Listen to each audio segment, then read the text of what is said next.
Bismillahirrahmanirrahim. Assalamualaikum warahmatullahi wabarakatuh. Perkenalkan, nama saya Zainab dengan NIM J1A1203886. Saya dari kelas F, jurusan Ilmu Kesehatan Masyarakat, Fakultas Kesehatan Masyarakat, Universitas Halu Oleo. Baik, pertama-tama saya ucapkan kepada Ibu dosen Hartati Bahar SKM MKes yang telah menjadi pengampu mata kuliah dari dasar promosi kesehatan. Baik, saya akan menjelaskan materi bab 2, yaitu konsep dasar pendidikan kesehatan. Yang pertama, definisi pendidikan kesehatan. Apa itu pendidikan kesehatan?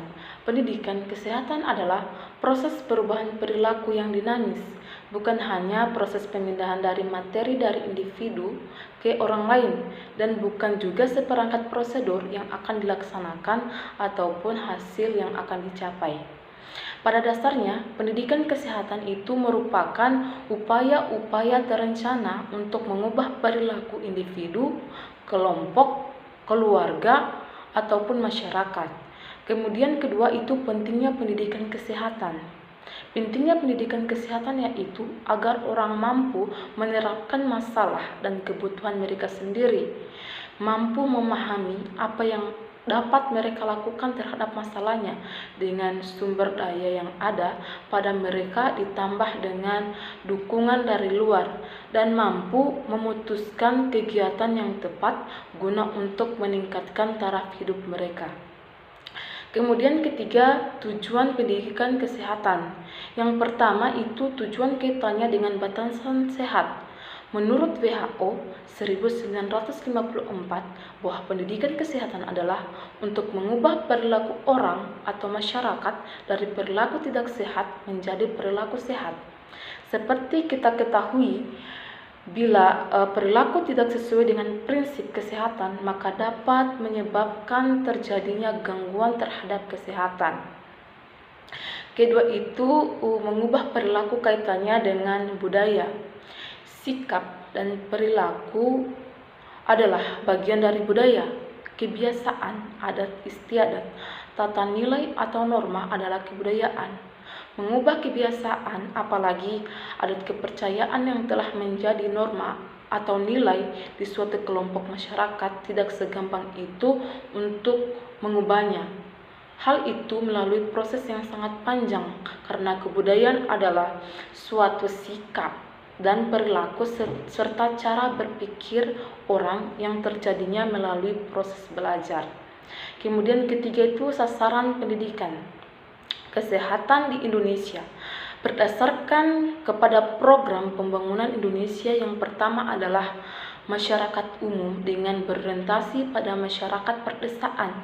Kedua, masyarakat dalam kelompok tertentu seperti wanita, remaja, dan pemuda.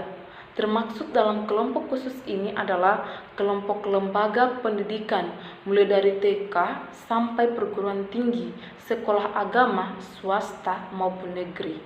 Kemudian ketiga itu sasaran pendidikan dengan teknik pendidikan kesehatan.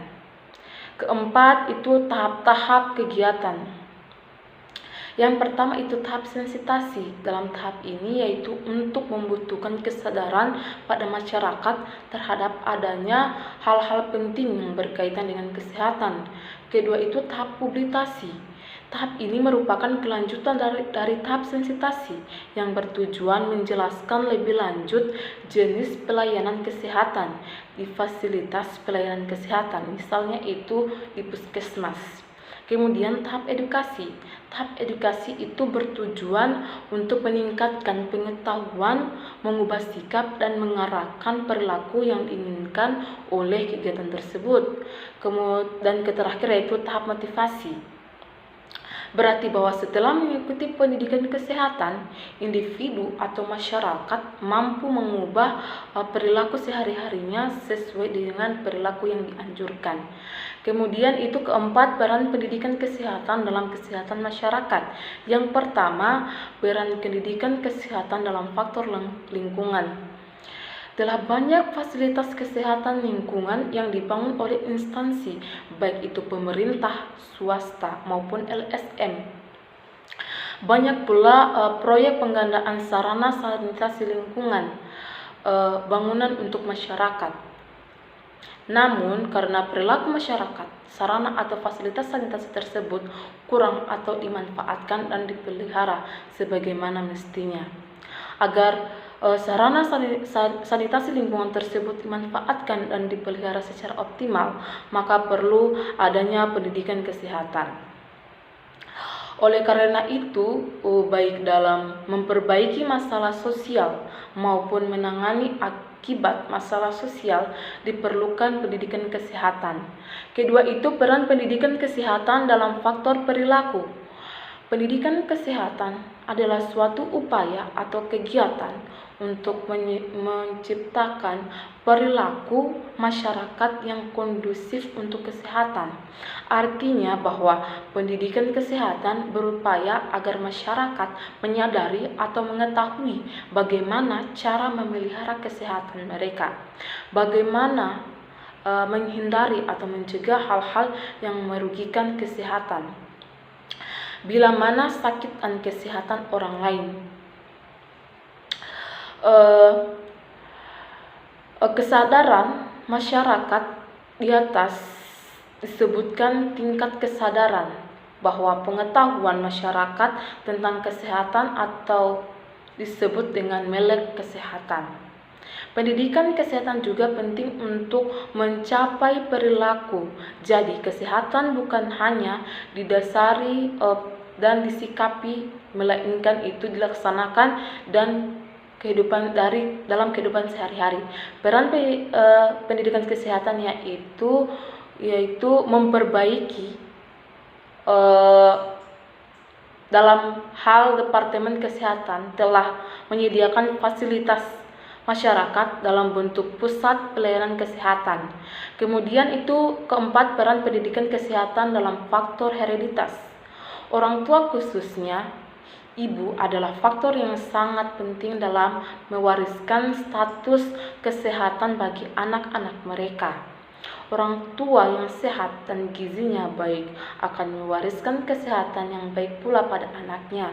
Sebaliknya pula bahwa kesehatan orang tua, khususnya kesehatan ibu yang rendah dan kurang gizi, akan mewariskan kesehatan yang rendah pula bagi anaknya.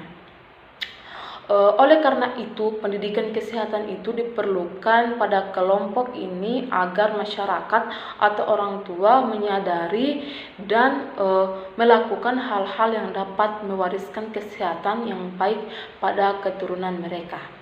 Kemudian itu selanjutnya ruang lingkup pendidikan kesehatan dengan konsep 5 level of prevention. Yang pertama itu promosi kesehatan atau health promotion. Dalam tingkat ini pendidikan kesehatan diperlukan itu misalnya dalam peningkatan gizi, kebiasaan hidup, perbaikan sanitasi lingkungan, higien perorangan dan sebagainya. Kemudian kedua, perlindungan khusus atau specific protection. Dalam program imunisasi sebagai bentuk pelayanan perlindungan khusus ini, pendidikan kesehatan sangat diperlukan, terutama di negara-negara berkembang. Hal ini karena kesadaran masyarakat tentang pentingnya imunisasi sebagai perlindungan terhadap penyakit pada dirinya maupun pada anak-anaknya. Kemudian ketiga itu diagnosis dini dan pengobatan segera atau early diagnosis and treatment. Dikarenakan rendahnya pengetahuan dan kesadaran masyarakat terhadap kesehatan dan penyakit, maka sering sulit mendeteksi penyakit-penyakit yang terjadi di masyarakat. Bahkan itu kadang-kadang masyarakat sulit atau tidak mau diperiksa dan diobati penyakitnya. Hal ini akan menyebabkan masyarakat tidak memperoleh pelayanan kesehatan yang layak.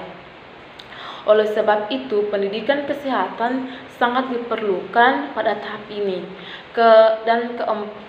Selanjutnya itu keempat, yaitu pembatasan cacat atau disability limitation. Oleh karena kurangnya pengertian dan kesadaran masyarakat tentang kesadaran dan pentingnya dan penyakit, maka sering masyarakat tidak melanjutkan pengobatannya sampai dengan tuntas. Dengan kata lain, mereka tidak melakukan pemeriksaan dan pengobatan yang komplit terhadap penyakitnya. Pengobatan yang tidak layak dan sempurna dapat mengakibatkan orang yang bersangkutan cacat atau ketidakmampuan. Dan kelima itu rehabilitasi atau rehabilitation. Setelah sembuh dari suatu penyakit tertentu, kadang-kadang orang itu menjadi cacat. Untuk memulihkan cacatnya tersebut kadang-kadang diperlukan latihan-latihan tertentu. Kemudian peran perencanaan program kesehatan, yaitu sebagai pedoman pelaksanaan fungsi pelaksanaan kegiatan atau program baru. Dan terakhir yaitu langkah-langkah perencanaan pendidikan kesehatan. Yang pertama itu menentukan prioritas pengajaran, kedua itu identitas pelajaran, dan ketiga itu menentukan tujuan. Kesimpulannya bahwa pendidikan kesehatan itu merupakan suatu bentuk tindakan mandiri keperawatan untuk membantu klien baik individu, kelompok maupun masyarakat dalam mengatasi masalah kesehatannya melalui kegiatan pembelajaran yang di dalamnya perawat sebagai perawat pendidik. Mungkin itu saja yang dapat saya sampaikan. Sekian dan terima kasih. Akhir kata, wassalamualaikum warahmatullahi wabarakatuh.